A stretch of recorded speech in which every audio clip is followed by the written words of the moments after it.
Assalomu alaykum chorva ishqibozlari hamda kanalimiz obunachilari. Bugun sizlar bilan fermamizdagi boquvdagi novvoslar haqida gaplashamiz. Xo'p, bu novvoslarimiz 1,5 yosh, 2 yosh atrofida. Bular boquvga tashlanganiga bir 4 oycha bo'lib qoldi chamamda. Galishten zotidagi novvoslar semirmaydi deganlar uchun sizlarga namuna sifatida ko'rsatib o'tyapmiz. Hozir bularning o'rtacha vazni 650-700 kg atrofida. Bular sotmoqchi ham bo'lib turibmiz. Deganim, kimdir hozir mashg'ulotda shu novvoslarni olib yana 3-4 oy davomida yemlasa, o'zlari ko'zlagan maqsadlariga yetib, yanada o'sha yuqori daromad olishlari mumkin. Hop, mollarimiz o'sha qizil, oq, qora oq galishten zotlari hisoblanadi.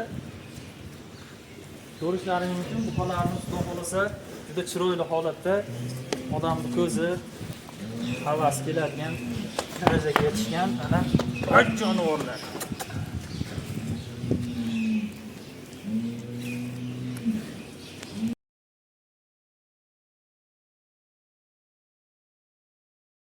Bular nima berilyapti deganlar uchun, o'sha qiziqqanlar uchun oddiy o'sha yemimiz tarkibida granula, kepak, keyin silos berilyapti.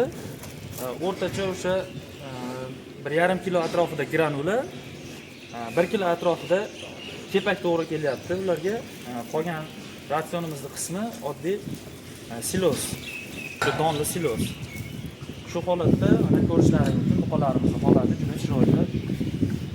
Yetishyapti, rivojlanyapti.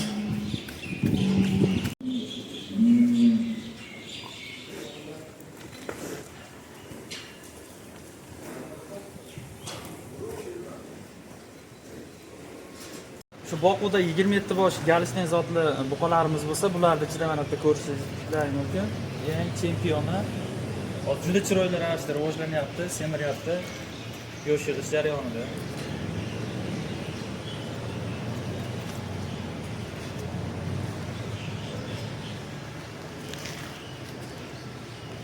Stolodi oqarib qoldi.